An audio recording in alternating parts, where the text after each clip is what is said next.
Boa noite, pessoal. 2 minutinhos e a gente já vai começar nosso bate-papo de todas as segundas-feiras aqui. 2 minutinhos, só estamos ajeitando algumas coisinhas aqui. Você que está nos acompanhando aí, se você puder dar um ok, se o áudio tá bom, né? Se o visual também tá bom, o vídeo, tá? Dá um ok para nós, né? Dá um feedback aí pra gente acertar os últimos detalhes aqui. 2 minutinhos a gente começa.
Vamos lá para mais uma reunião nessa segunda-feira, dia 8 de fevereiro de 2021. Na verdade, é a nossa segunda reunião desse ano de 2021, né? Mas vamos orar, vamos estar colocando esse tempo diante do Senhor, colocando as nossas vidas, a sua vida diante do Senhor. Colocar esse tempo, né, diante do Senhor. Vamos orar.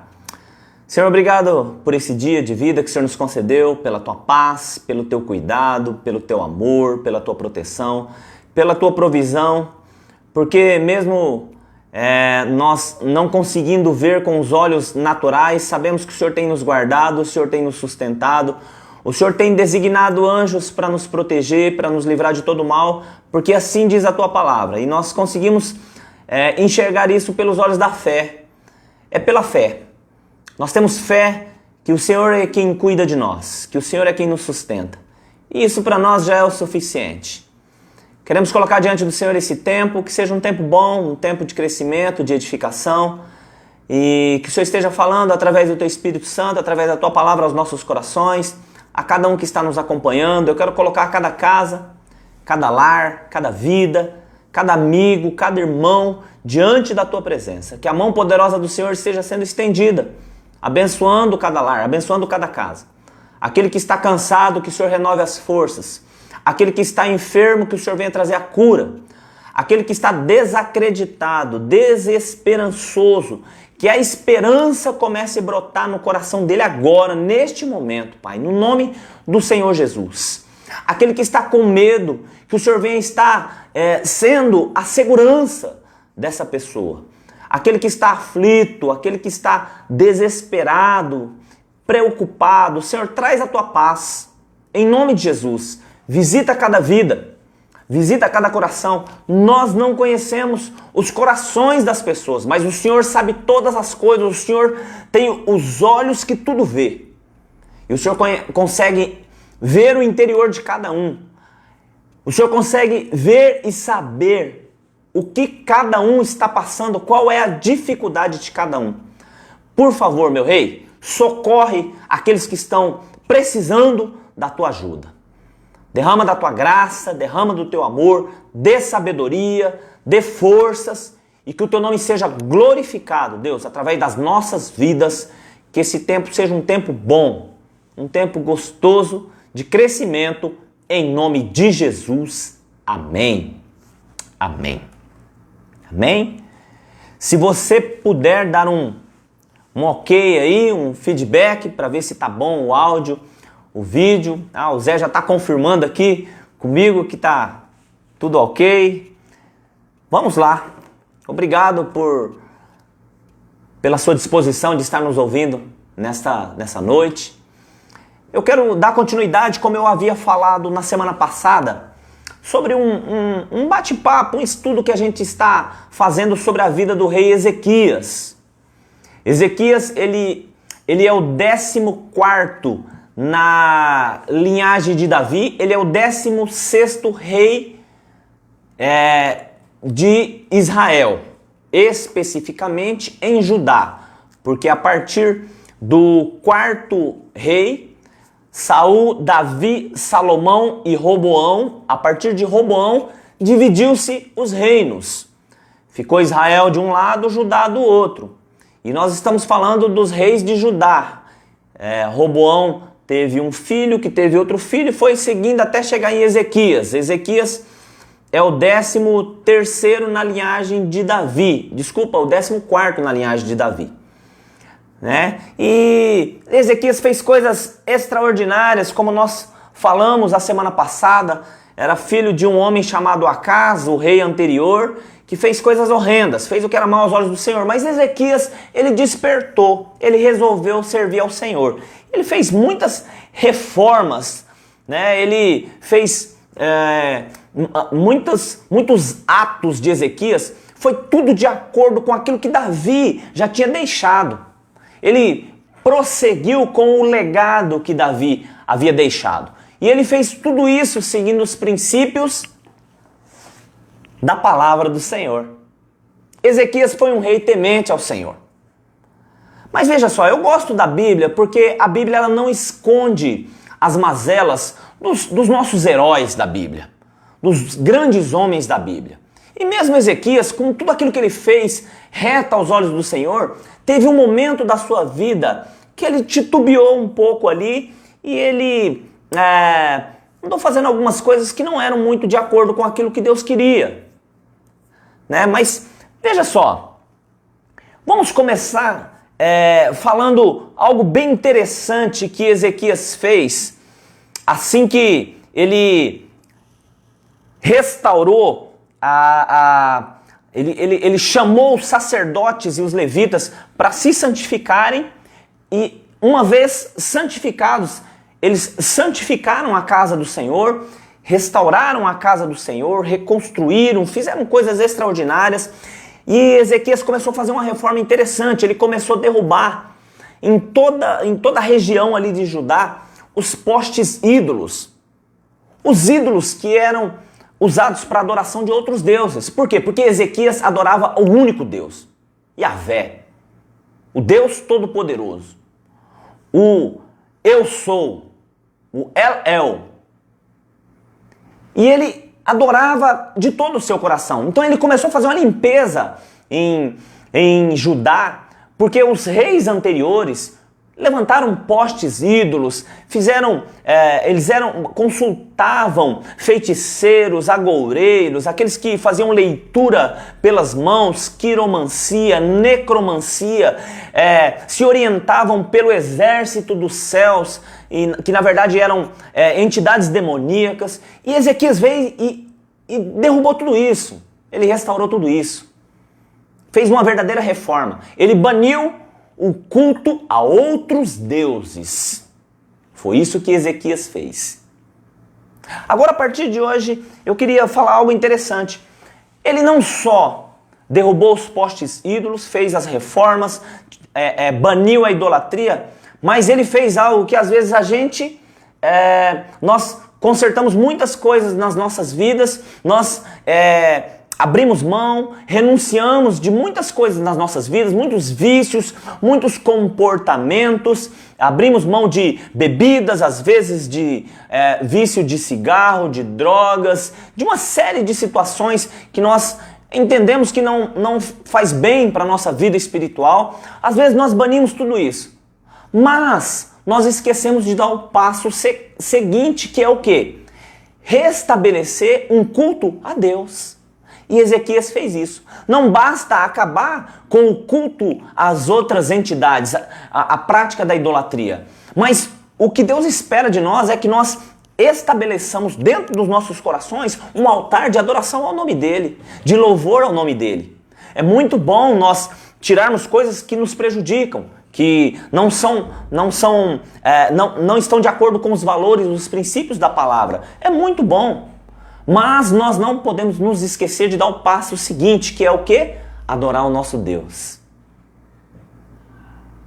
A palavra do Senhor no Evangelho de João, capítulo 4, diz que Deus procura verdadeiros adoradores, que o adorem em espírito e em verdade.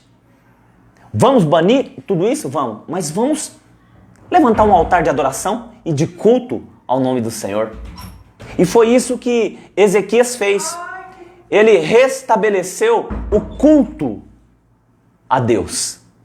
E veja só, o culto é uma forma de nós prestarmos louvor e adoração a Deus, de honrar, de glorificar, de exaltar o nome do Senhor. E Ezequias fez isso. Mas, seguindo o passo a passo, observando aquilo que ele fez, nós vemos que antes dele estabelecer o culto de adoração a Deus, ele fez uma limpeza, ele fez uma reforma, ele tirou tudo aquilo que não agradava a Deus na sua vida. E é isso que Deus espera de nós. Deus não vai se misturar com aquilo que é pecado, com aquilo que é pecaminoso. Ele convocou uma santificação coletiva, consagração, colocou em ordem a casa do Senhor. Olha aqui em 2 Crônicas, no capítulo 29, verso 7, que nós falamos a semana passada. Fecharam os portões do pórtico, apagaram as lâmpadas, não queimaram incenso, nem ofereceram holocaustos no santuário do Deus de Israel. Tudo isso os reis anteriores fizeram. Ezequias veio e restaurou tudo isso.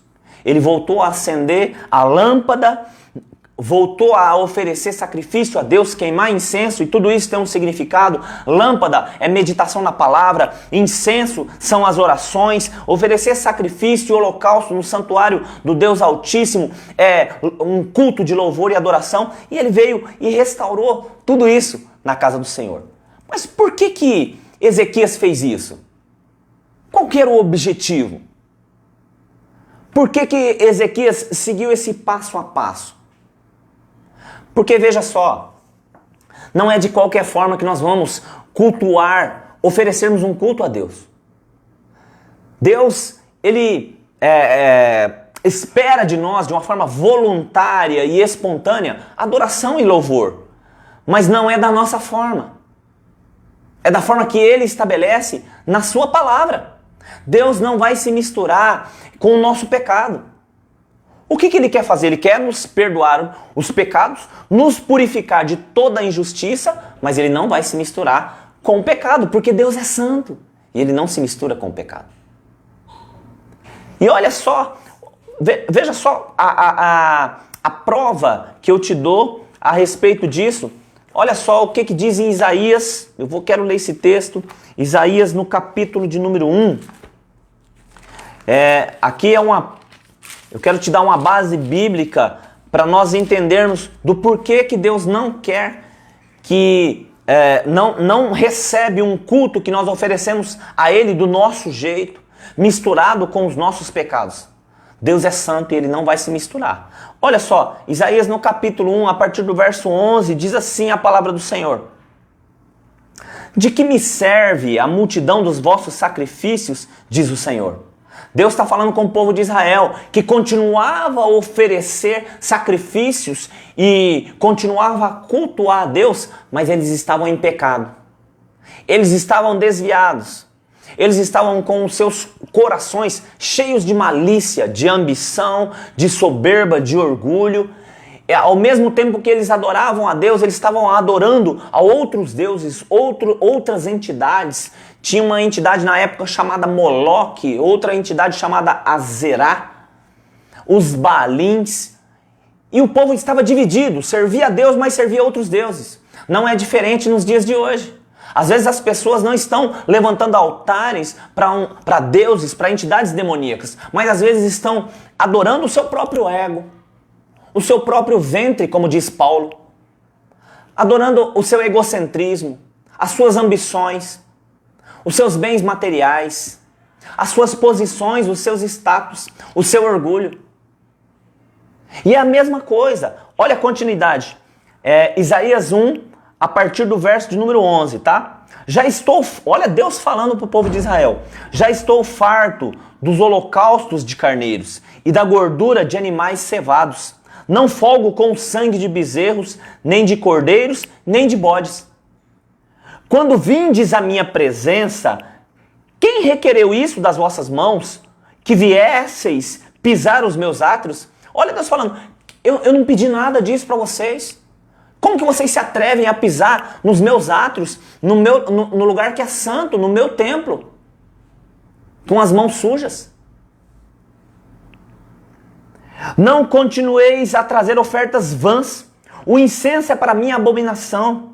Também as luas novas, eram algumas festas que o povo de Israel celebravam e glorificavam a Deus, estabelecidas pela lei de Moisés, mas com o passar do tempo eles foram misturando essas festas com outras adorações e louvores a outros deuses. E aí Deus chama a atenção, também as luas novas, os sábados e a convocação das congregações. Não posso suportar iniquidade, nem o ajuntamento solene. Olha o que Deus está falando para eles. Vocês se ajuntam, fazem as congregações para me adorar, para me louvar, mas eu não suporto isso, porque vocês estão misturando a adoração ao meu nome com a adoração a outros deuses. Vocês estão chegando diante da minha presença com iniquidade. Não é diferente nos dias de hoje.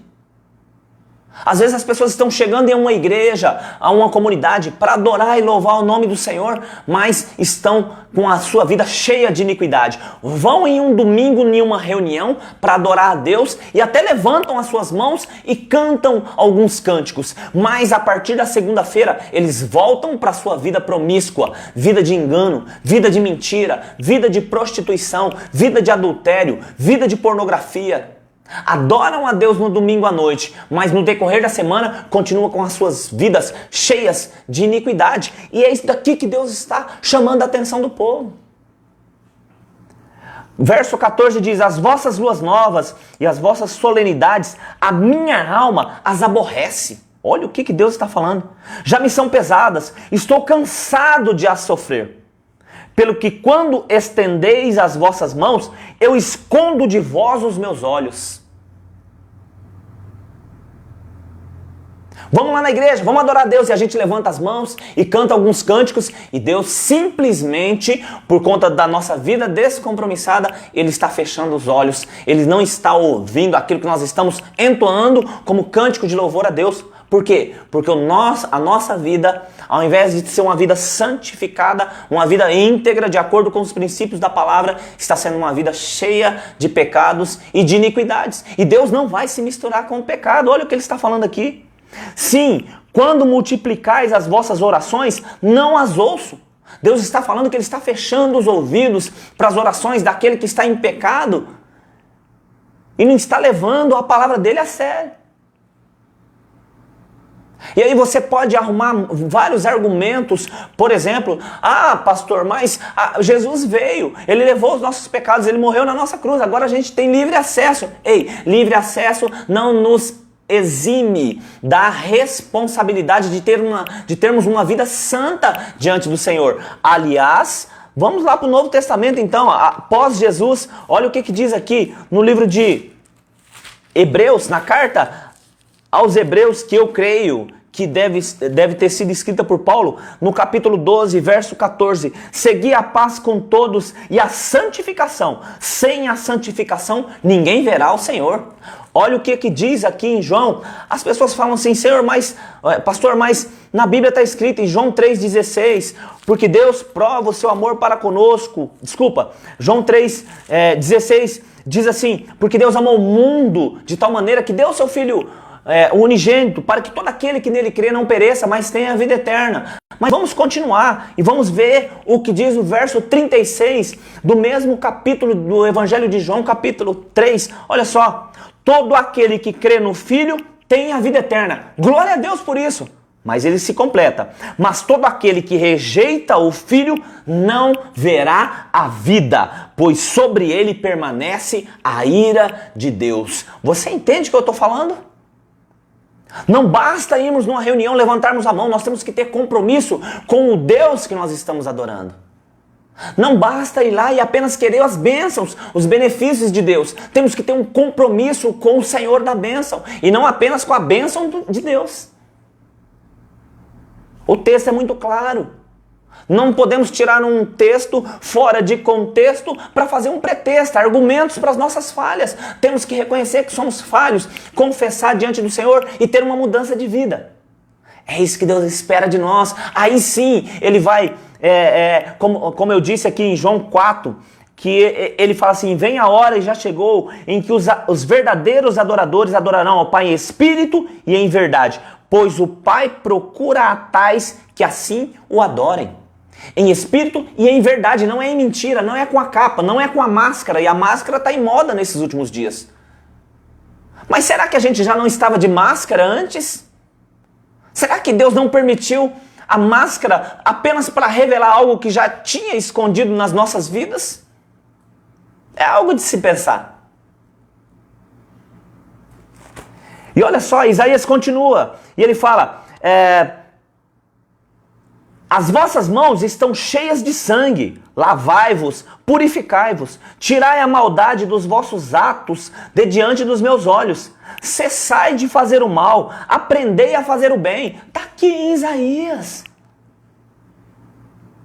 Praticai o que é reto, ajudai o oprimido, fazei justiça ao órfão, tratai a causa das viúvas.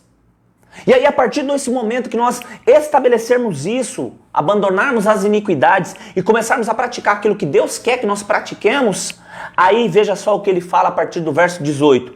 Vinde então e ergui-me, diz o Senhor. Ainda que os vossos pecados sejam como a escarlata, eles se tornarão brancos como a neve. Ainda que sejam vermelhos como o carmesim, se tornarão como a branca lã. Se quiserdes e me ouvirdes, comereis o bem dessa terra. Mas se recusardes e fordes rebeldes, sereis devorados à espada, porque a boca do Senhor o disse. Como que estão os nossos cultos a Deus? A nossa adoração a Deus, o nosso louvor. E não estou falando apenas daquele culto e louvor lá em um templo, em uma comunidade, em uma igreja. Porque o culto começa em casa. Começa dentro do meu lar, com a minha família. Porque não adianta eu colocar uma roupa bonita aí para uma igreja e me portar como um cristão na igreja, mas quando chego em casa é o inferno. Só a esposa e os filhos sabem. Eu preciso começar o culto em casa. Eu preciso começar a minha vida espiritual dentro de casa. Eu preciso começar essas reformas que Ezequias fez dentro da minha casa. Segura aí enquanto eu tomo um pouquinho d'água. Compartilhe aí com 2 ou 3 pessoas essa live para que mais pessoas sejam alcançadas pela palavra. Eu vou esperar você compartilhar. Enquanto isso eu tomo um pouco d'água.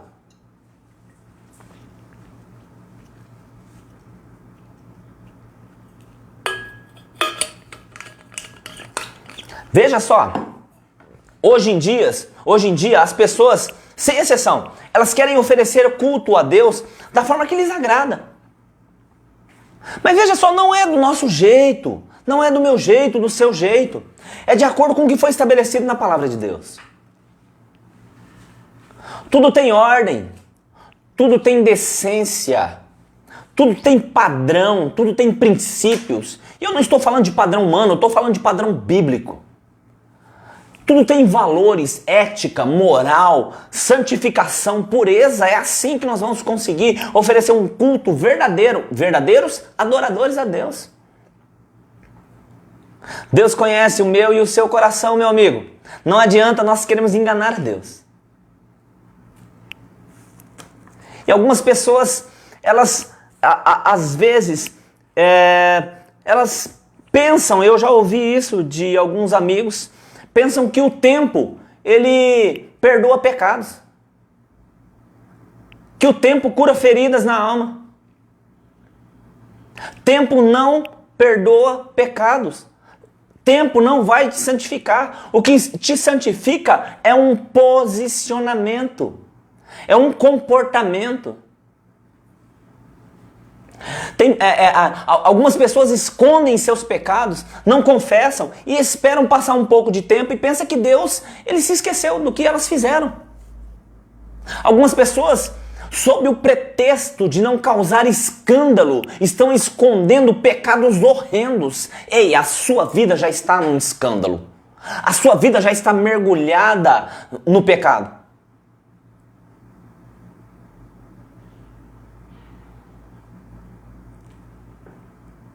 E o pecado, veja só, o salário do pecado continua sendo a morte. Como diz a carta de Paulo aos Romanos, no capítulo 6, verso 23, o salário do pecado continua sendo a morte. Se permanecer no pecado, se rejeitar aquilo que Jesus fez, em vós permanece a ira de Deus. E o que é a ira de Deus? É o julgamento, a justiça em retidão. Vai haver um julgamento. E veja só, Ezequias, ele foi muito sábio, que ele restaurou, ele fez reformas extraordinárias e ele restabeleceu o culto. Em ordem, com decência. E um único Deus era adorado. Não era o egocentrismo das pessoas, não era o líder que era adorado, não era o pastor que era adorado, não era o cantor gospel que era adorado, não era o ministério de louvor que canta músicas extraordinárias que era adorado. Não era. Deus voltou a ser adorado na sua essência. É isso que Deus quer nos dias de hoje.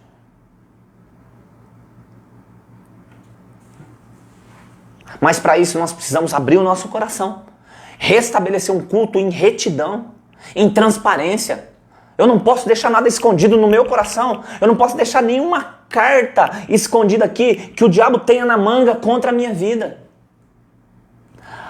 O que perdoa pecado é arrependimento, confissão e abandono. O texto é muito claro.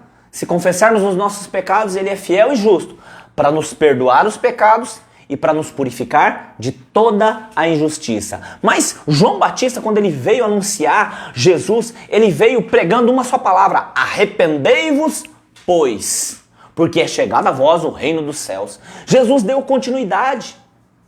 Arrependei-vos, arrependei-vos. É arrependimento, é o desejo de não querer pecar mais. É confissão, é confessar aquilo que já fez. E é abandono. Não vou fazer mais isso. Por quê? Porque agora eu tenho um compromisso com o meu Jesus. E quando ele pisou nessa terra, ele foi santo, ele não teve pecado. E ele falou, ele fala que aquilo que ele fez, nós faríamos obras maiores do que as que ele fez. E ali Jesus não está falando apenas de milagres, de curas, disso e daquilo outro. Ele está falando também de renúncia. Aquilo que ele renunciou nessa terra por amor ao Pai, nós podemos renunciar mais ainda. Obras maiores do que ele fez.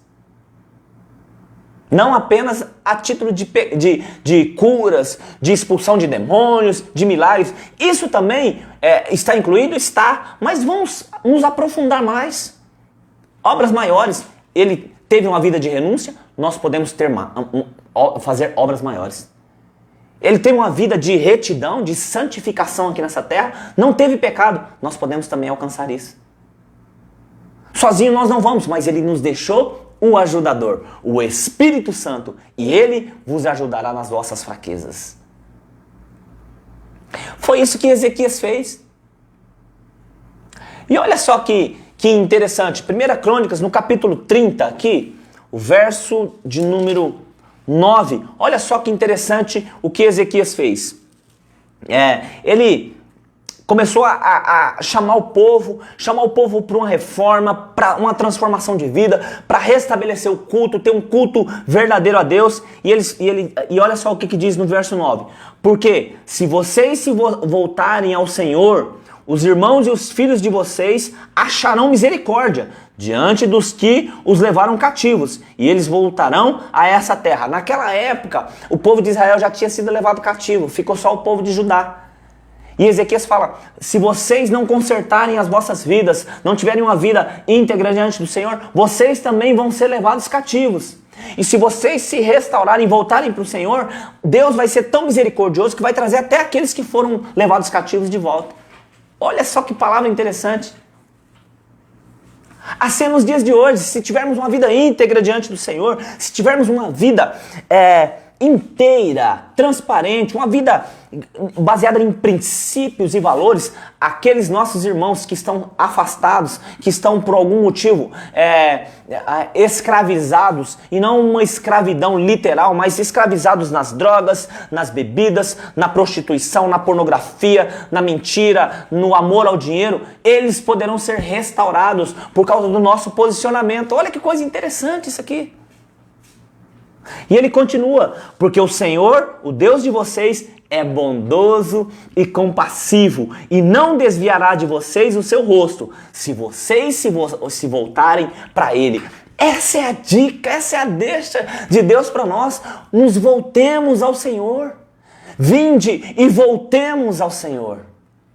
Pois Ele nos despedaçou, mas Ele vai nos sarar. Tornemos ao Senhor, voltemos ao Senhor. Às vezes, os problemas que estamos enfrentando são apenas consequências de uma vida longe de Deus. Veja só, meus amigos, hoje o problema não é o diabo, o problema não são demônios. Muitas coisas que nós passamos, muitas dificuldades que passamos, não tem muito a ver diretamente com o diabo e com o demônio. Tem mais a ver com a ausência de Deus. Porque só tem demônio, o diabo só ocupa o lugar que tem um vácuo. Se aquele lugar estiver ocupado pela presença de Deus, ele não consegue ocupar. Por isso que Jesus, em determinada feita, fala assim, se um espírito sai de uma casa, ele anda por lugares áridos, ele dá uma volta no mundo, ele volta. Se ele achar a casa vazia, ele vem e traz outros 7 demônios. Mas se ele vem e acha aquela casa ocupada, ele não consegue. O diabo só entra no vácuo, só entra no lugar vazio. Se a casa estiver ocupada pelo Senhor dos Exércitos, pelo nosso Senhor Jesus Cristo, não tem como ele entrar. Por isso, o convite de Deus para nós hoje é esse: tornemos ao Senhor, voltemos ao Senhor, porque Ele é bom, bondoso e compassivo, e não vai desviar o rosto dele de nós. Olha que coisa tremenda que Ezequias fala aqui. E olha o que ele fala também no mesmo capítulo, verso 18, diz assim, ó: porque uma multidão do povo, muitos de Efraim, de Manassés, de Issacar e de Zebulon, não se tinham purificado. E mesmo assim comeram a Páscoa, não levando em conta o que está escrito na lei. Porém, Ezequias deu uma ordem para todo mundo se santificar. Alguns não cumpriram isso. Porém, olha só o comportamento desse homem. Porém, Ezequias orou por eles. E aqui está o motivo dessa nossa reunião de segunda-feira, reunião de intercessão. Ele intercedeu por aquelas pessoas que não tinham se purificado, talvez porque não tinham entendimento, talvez porque estavam ignorantes no bom sentido da palavra, sem conhecimento, talvez porque estavam cegos espiritualmente. Ele não condenou ninguém, ele orou por eles. Eita glória! Tem pessoas do seu lado que estão precisando apenas e tão somente da sua intercessão, da sua oração, do seu estender de mão e não do seu estender de dedo. Tem pessoas que estão perto de você que precisa de um abraço, precisa da sua intercessão. Olha, Ezequias orou por eles dizendo: que o Senhor, que é bom, perdoe todo aquele que dispôs o coração para buscar ao Senhor Deus, o Deus de seus pais, ainda que não segundo a purificação exigida pelo santuário. Olha o verso 20. O Senhor ouviu a oração de Ezequias e sarou o povo. Ezequias era um verdadeiro intercessor. A nossa reunião é reunião de intercessão. Interceder por outras pessoas. Orar por outras pessoas. Socorrer outras pessoas. Como disse aqui o profeta Isaías. Ajudar na causa da viúva, do órfão, do necessitado. Ezequias fez isso. Agora veja só. Uma coisa interessante. E agora eu quero mudar agora para o livro de 2 Reis, no capítulo de número 19. A história de Ezequias, ela é narrada no livro de Reis e no livro de Crônicas, tá? Eu li Crônicas, agora eu quero ler no capítulo de número 19, de segundo livro de Reis, o capítulo de número 19, que conta também a história de Ezequias, tá bom? Escrito aqui por uma outra pessoa, mas conta a história de Ezequias. Chegou um momento que Ezequias assume o reinado e alguns reis começam a se levantar para batalhar contra ele. E um determinado rei da Síria se levantou para pelejar contra Ezequias e ele começou a fazer muitas ameaças, falando para Ezequias, amedrontando, intimidando Ezequias: quem vai poder te livrar das minhas mãos? Cadê o seu Deus? Eu já batalhei várias guerras e ganhei várias guerras. Cadê os deuses desses outros povos que eu venci? E chegou um momento que Ezequias ele se viu apertado, ele se viu encurralado, ele se viu amedrontado, com medo, preocupado. E olha a oração que esse homem fez no início do seu ministério. Assim que ele assume, pouco tempo depois dele ter assumido o reinado. Está aqui em 2 Reis, no capítulo 19. Olha a oração que ele fez, verso 15. E orou Ezequias perante o Senhor. Olha a oração que ele fez. Ó Senhor Deus de Israel, que habitas entre os querubins, tu mesmo, só tu és Deus, de todos os reinos da terra. Tu fizeste os céus e a terra. Inclina, Senhor, o teu ouvido e ouve. Abre, Senhor, os teus olhos e vê. Ouve as palavras de Senaqueribe, que ele enviou para afrontar o Deus vivo. Senaqueribe era o rei da Síria. E ele chegou e falou assim: eu quero ver se o seu Deus, Ezequias, vai te livrar. Porque os deuses das outras nações não conseguiram livrá-las das minhas mãos. Eu quero saber se o seu Deus vai se livrar, vai te livrar das minhas mãos. E aí Ezequias faz essa oração. Olha o destaque dessa oração. Senhor Deus de Israel, que habitas entre os querubins. Ezequias começa orando, exaltando o nome do Senhor. O Senhor que está sentado acima dos querubins. Só o Senhor é Deus. Olha a oração desse homem. Só tu és Deus de todos os reinos da terra. Tu fizeste os céus e a terra. Louvando a Deus por aquilo que Deus fez. Inclina, Senhor, o teu ouvido. Ele suplica.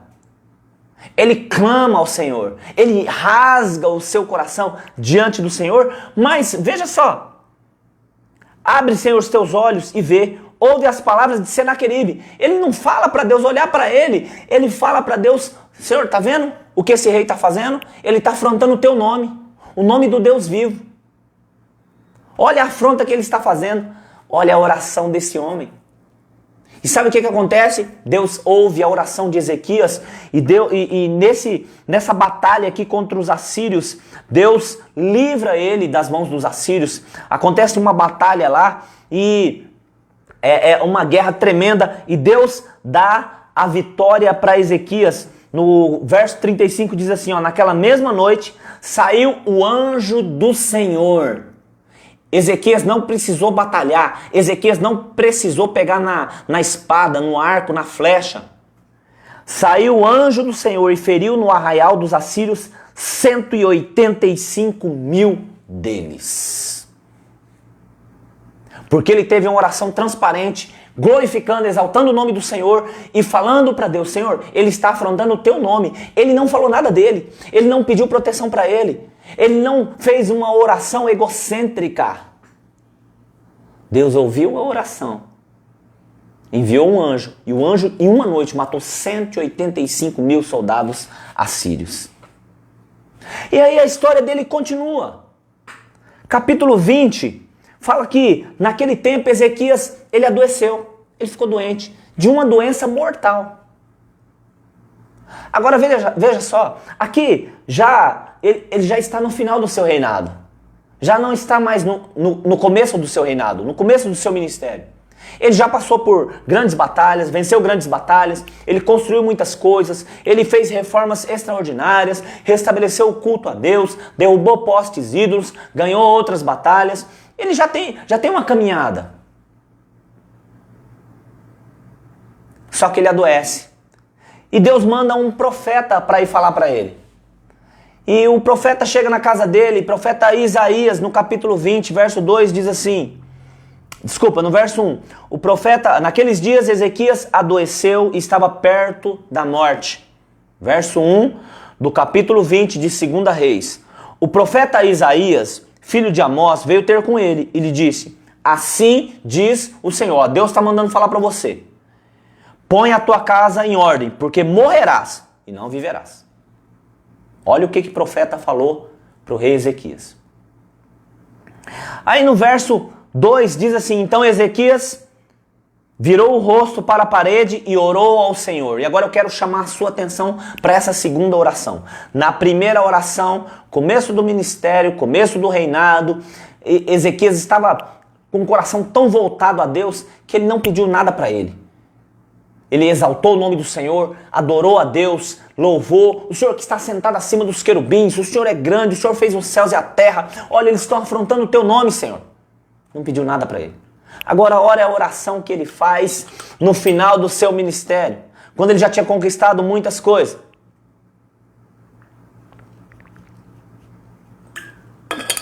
Compartilha aí com os 2 ou 3, esqueci de falar.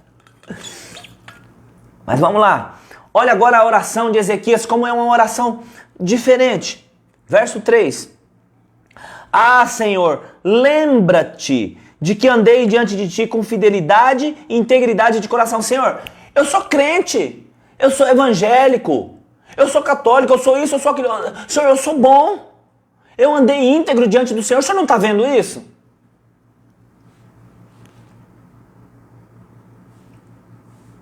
Olha o tanto de coisa que eu fiz. Eu restabeleci o culto, eu derrubei a idolatria, eu expulsei os feiticeiros, os necromantes, quiromantes, eu tirei tudo isso daqui, Senhor, o Senhor não está vendo? Eu andei em integridade diante do Senhor, integridade de coração, fiz o que era reto aos seus olhos. Ele começou a ter um senso de justiça própria. E Ezequias chorou muitíssimo. Mas você percebe que no final a oração dele já não é aquela oração exaltando o nome do Senhor. Ele já começa a ter um senso de justiça. E às vezes acontece isso conosco. Às vezes nós estamos enfrentando alguns problemas e nós clamamos a Deus e nós nos desesperamos e nós ficamos com medo, impacientes, incrédulos, em dúvida e oramos a Deus e Deus nos socorre. Ele envia o socorro. Porque nós fazemos aquela oração do mais intrínseco do nosso coração, das raízes, das entranhas. Nós abrimos o nosso coração a Deus e Deus vê isso e Ele nos socorre. Mas vai passando o tempo, nós viramos as costas para Deus. Nós começamos agora a clamar a Deus, a fazer oração a Deus, baseados no nosso senso de justiça própria. Senhor, eu sou crente. Senhor, eu sou pastor. Eu sou líder, eu leio a Bíblia, eu oro, eu faço isso. Como se as nossas obras fossem uma duplicata que nós podemos chegar diante de Deus e cobrar dele. O vaso começa a colocar o oleiro na parede. Orações diferentes. Por quê? Porque o nosso senso de justiça própria começa a crescer, a nossa soberba. Nós somos arrogantes. Nós achamos que só nós fazemos as coisas. Nós achamos que só nós oramos, só nós lemos a Bíblia, que nós somos os tais. Sempre baseados e argumentando no nosso senso de justiça própria. E Deus, como Ele é um Deus misericordioso, bondoso, compassivo, o que Ele faz? Não havendo Isaías ainda saído do meio do pátio, veio a ele a palavra do Senhor. Isaías deu o recado e saiu. Ezequias chorou, fez uma oração diferente, mas Deus é bom. Antes de Isaías sair do pátio do palácio, Deus fala com ele.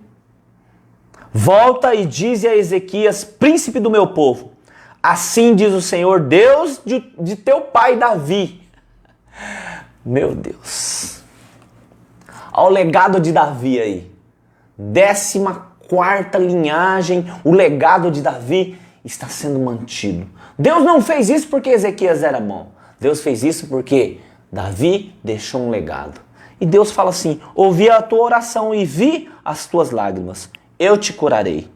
Ao terceiro dia subirás à casa do Senhor. Era uma doença para a morte.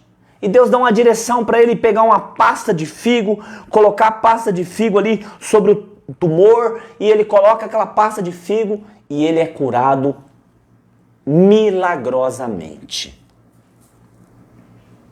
Mas, como sempre acontece conosco, Deus nos abençoa. E o tempo vai passando e nós nos esquecemos daquilo que Deus faz. O tempo passou. E aí, a partir do verso de número 12, diz assim, nesse tempo, enviou Merodach Baladã, filho de Baladã, rei da Babilônia, cartas e um presente a Ezequias, porque ouvira que Ezequias estivera doente. Ezequias recebeu os mensageiros e lhes mostrou toda a casa do seu tesouro, a prata, o ouro, as especiarias e os melhores ungüentos, e a sua casa de armas, e tudo que havia nos seus tesouros.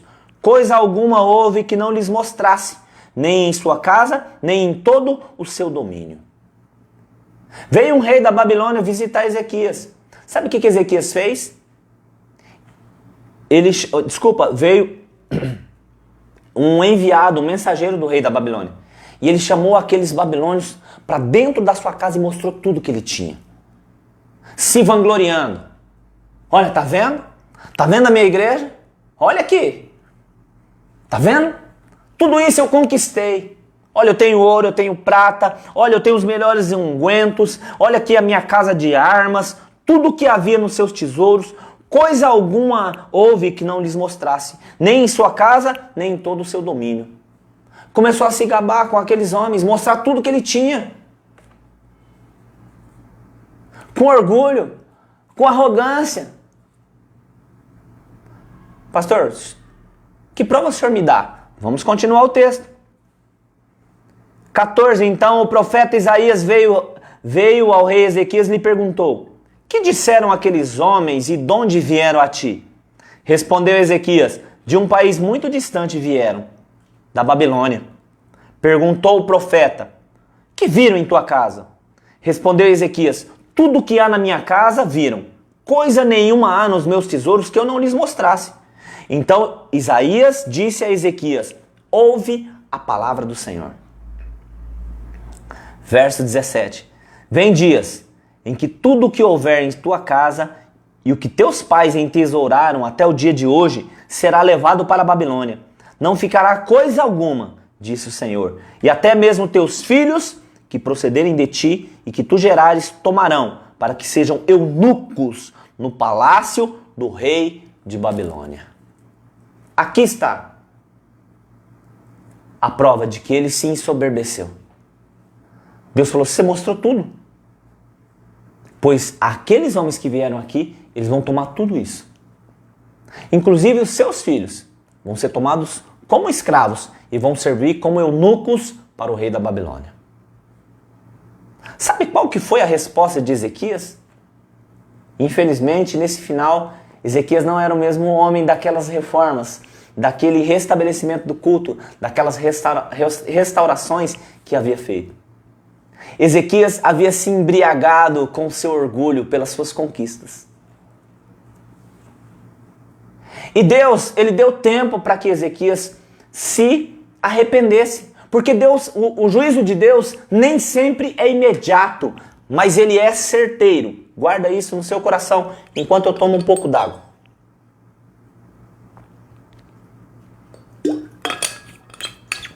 O juízo de Deus, a justiça de Deus não é imediata, mas ela é certeira. Se a pessoa comete um crime aqui ou comete um pecado aqui, não significa que amanhã ela vai morrer. Mas em algum momento ela vai colher a consequência. Não é imediato, mas é certeiro. Nesse tempo aqui, Ezequias teve 15 anos a mais de vida. Nesses 15 anos, ele começou a mostrar os seus reinos, o seu reino, os seus bens para o povo da Babilônia. E Deus, através do profeta Isaías, o repreendeu e falou, ó, por conta de você ter feito isso, vai acontecer isso. Nesse período de 15 anos, Ezequias teve um filho chamado Manassés.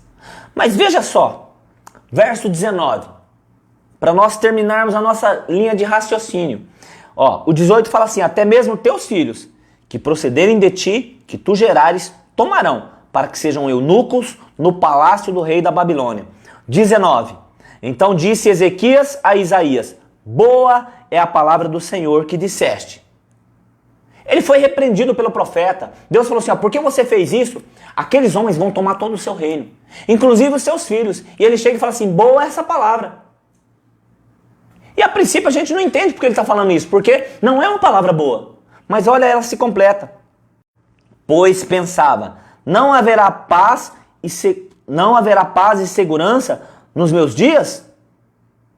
Ora, o restante dos atos de Ezequias e todo o seu poder, e como fez a piscina e o aqueduto, estão escritos no livro das crônicas dos reis de Judá. Sabe o que Ezequias falou?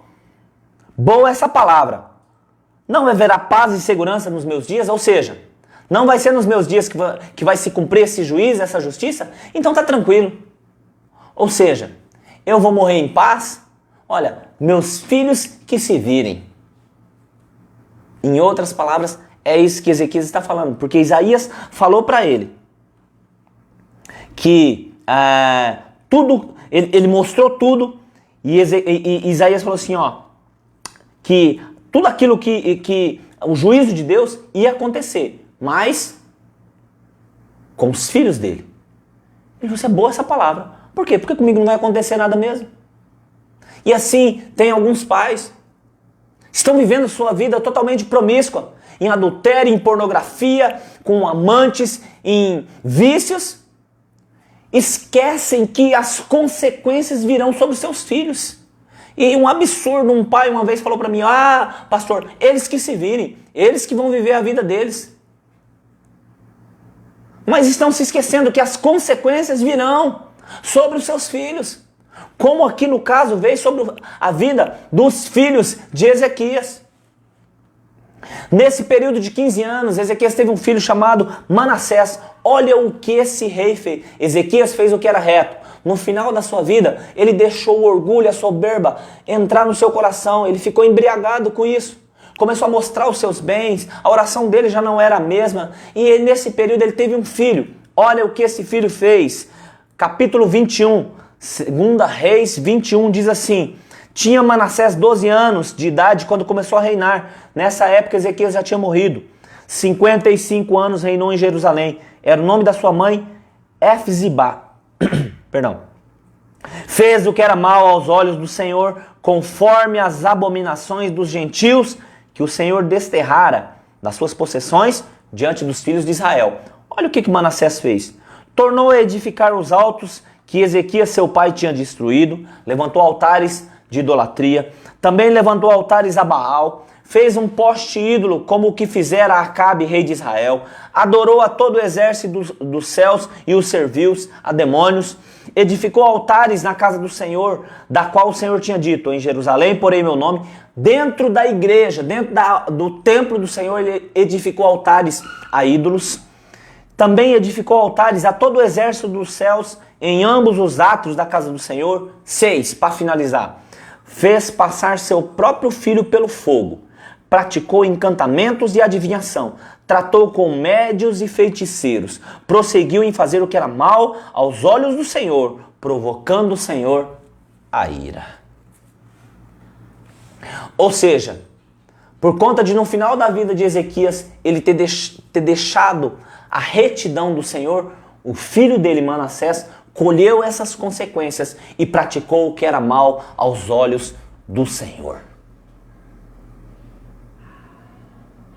Com a vida de Manassés, depois, se você tiver a oportunidade de ler, aconteceu diferente. No final da vida dele, ele foi levado cativo para um reino, colocaram um anzol nele, levaram ele cativo, levaram ele escravo. Ele se arrependeu, ele se quebrantou e voltou a Deus. E Deus trouxe ele de volta para Judá, para Jerusalém. O inverso de Ezequias. Mas no começo, ele praticou o que era mal aos olhos do Senhor.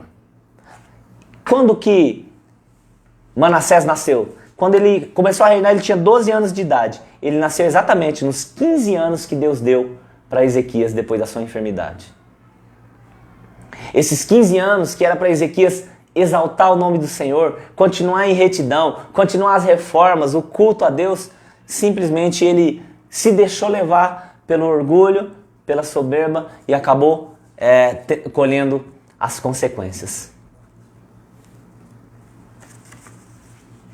Ezequias foi um homem exemplar. No final da sua vida, ele teve uma titubeada. Que você possa, se você ainda não teve esse alinhamento com Deus, que você possa buscar isso hoje. E não, persevere. Se você está nos caminhos do Senhor, persevere. Não se desvie nem para a direita nem para a esquerda, porque talvez os seus filhos podem colher isso como o filho de Ezequias colheu. Não se deixe levar pelo orgulho, pela soberba, pela arrogância. Deus vai abençoar a sua vida, mas não é para você se ensoberbecer, não é para você mostrar para os outros que você é bom, não. É para você compartilhar esse Deus grandioso com os outros, porque da forma que Ele te abençoou, Ele pode abençoar também aquele que está do seu lado, sua família, seus amigos, no seu trabalho, sua esposa, seu esposo, seus filhos. As bênçãos de Deus não são baseadas na nossa justiça. É baseada nas muitas misericórdias, na graça, na bondade de Deus. Quando somos abençoados, não é porque somos bons, é porque Deus é bom. A salvação não é porque nós somos bons, é porque Jesus é bom. Guarde isso no seu coração. Ezequias foi um homem extraordinário. Que você possa andar nas pegadas dele. Pegar algumas características dele para a sua vida. A Bíblia fala assim: põe tudo à prova e retém o que é bom. O que foi bom na vida de Ezequias, pegue para a sua vida. E com certeza a mão do Senhor será estendida. Tem uma pergunta aqui. Pastor, qual é a linha, o limite entre a humildade e o vitimismo? É uma ótima pergunta. Veja só. A pessoa que ela é literalmente humilde, ela não vai entrar no vitimismo. O vitimismo vem de feridas. O vitimismo vem de rejeição. O coitadismo vem de padrões familiares. Tá? A pessoa foi rejeitada, então ela se acha rejeitada, ela foi abandonada, palavras foram lançadas, palavras pesadas sobre a vida dela. Você não presta, você não vai dar em nada. Isso tudo foi criando raiz no seu coração e aquilo fez com que ela se sentisse daquela forma que as palavras foram lançadas. Que ela se sentisse realmente, que ela abraçasse aquilo. Eu sou uma rejeitada mesmo, eu sou isso mesmo, eu sou isso que as pessoas estão falando, eu sou uma abandonada, eu sou um coitado. E aí ela acredita que ela realmente é uma vítima. Agora a humildade não tem a ver com isso. A humildade é caráter de Cristo e Cristo nunca foi vítima. A humildade, veja só, quem fez a pergunta foi a Biele. Biele, a humildade nós aprendemos. Jesus em determinado momento, lá em Mateus, ele fala assim: aprendei de mim, que sou manso e humilde de coração. Quer ter humildade? Aprenda com Jesus. Ele foi humilde, ele era Deus, ele deixou a sua glória e desceu. Vestiu um corpo humano, ele não precisava disso. Olha a humildade desse homem. Ele deixou a sua glória, ele deixou de ser Deus para viver entre nós, para sentir dor, para sentir tristeza, para chorar. Quando Lázaro estava morto, ele chegou diante do túmulo de Lázaro, ele chorou. Quando ele chegou diante de Jerusalém, ele já viu o que iria acontecer e ele chorou. Ele se tornou humilde. Para quê? para nos salvar. E ele falou: aprendei de mim, que sou manso e humilde de coração. É um aprendizado. Eu dei uma dica segunda-feira passada de como desenvolvermos a humildade. Tudo que você for tentado a mostrar, esconda. E tudo que você for tentado a esconder, mostre. Suas posições, seu status, seu dinheiro, suas habilidades, sua eloquência, sua beleza, tudo que você for tentado a mostrar, esconda. Para que não massageie o seu ego e você se ensoberbeça. E onde tem soberba não tem humildade, são antagônicos. Agora, tudo que você for tentado a esconder, o seu pecado, as suas mentiras, a pornografia, aquela lista lá de Gálatas, que somos tentados a esconder porque idolatramos a nossa reputação, mostre, expõe, confesse, coloque diante de Deus. É assim que nos tornaremos humildes. Vitimismo vem de rejeições, carências, palavras lançadas por pessoas que têm autoridade. A pessoa abraça aquilo ali e ela se torna vítima dessas palavras e do comportamento de outras pessoas. Humildade eu aprendo com Cristo.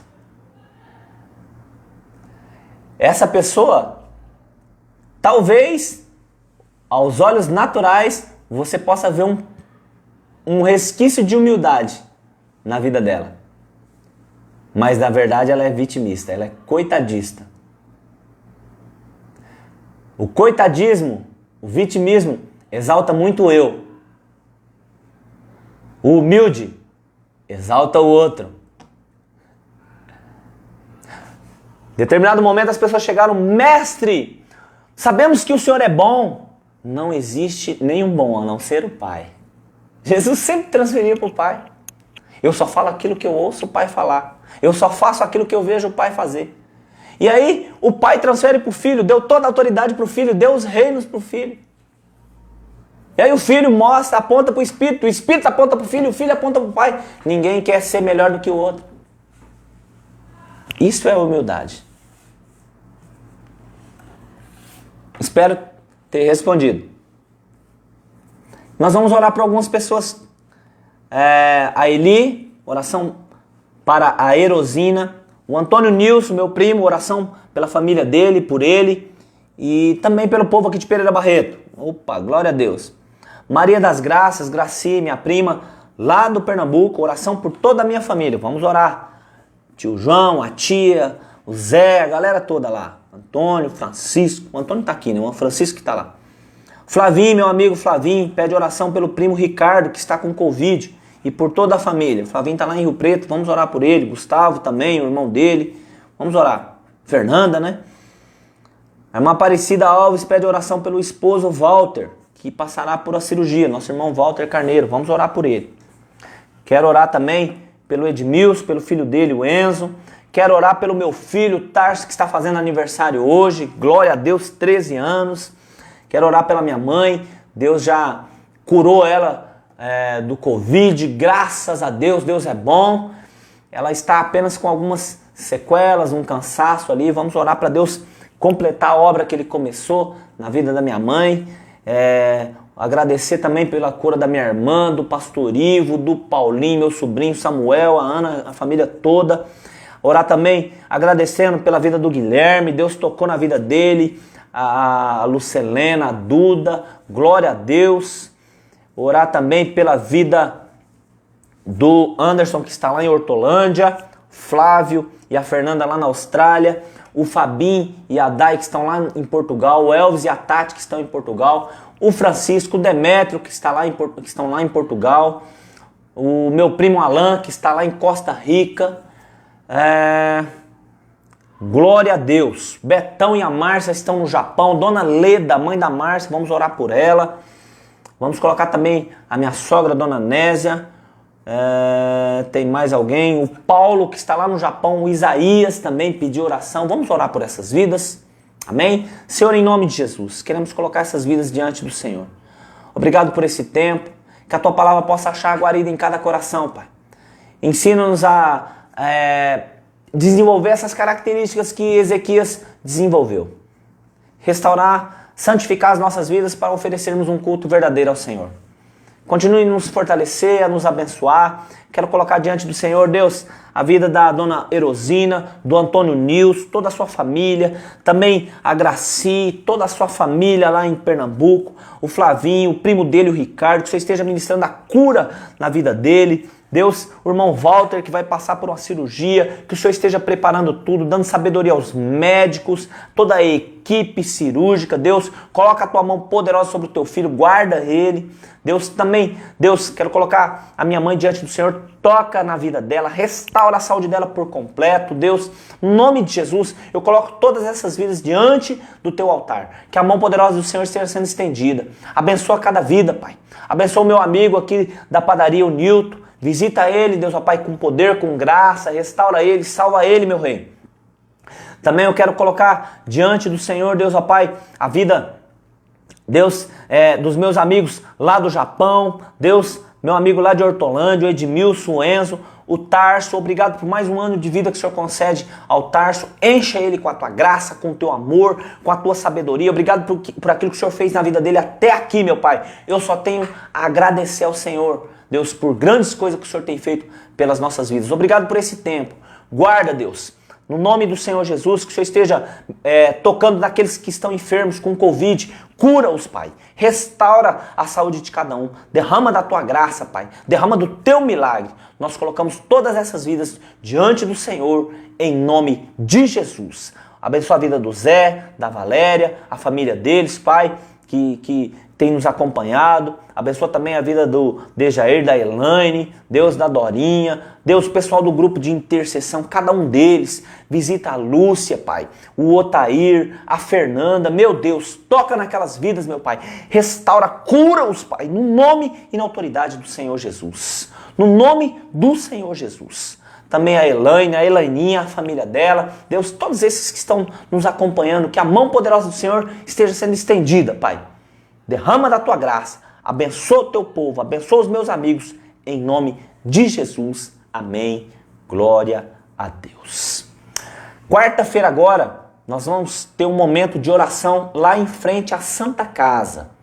Algumas igrejas, alguns pastores se reuniram, se dispuseram, e a gente vai lá em frente à Santa Casa às 20 horas orar pela aquele povo, os médicos, os enfermeiros que estão na linha de frente, o pessoal que está cuidando das vidas e aqueles que estão internados, aqueles que estão enfermos. Nós vamos orar, tá? Reivindicar, ministrar a palavra do Senhor naquele local, para que a cura do Senhor visite aquele local. Tá? Você está convidado. Quarta-feira às 20 horas, lá na Santa Casa, estaremos lá. Vai ter algumas igrejas participando. O pastor José de Barros convidou alguns pastores, algumas igrejas, e nós estaremos lá orando pelos enfermos, pelos médicos, pelos enfermeiros, enfim, por todos que estiverem naquele local, para que a bênção do Senhor seja derramada naquele local, para que o milagre do Senhor aconteça, para que a cura do Senhor seja manifesta naquele local. Deus abençoe a sua vida, obrigado por esse tempo, que Deus abençoe a sua casa, a sua família, o seu lar, em nome de Jesus. Amém? Até a próxima, um abraço.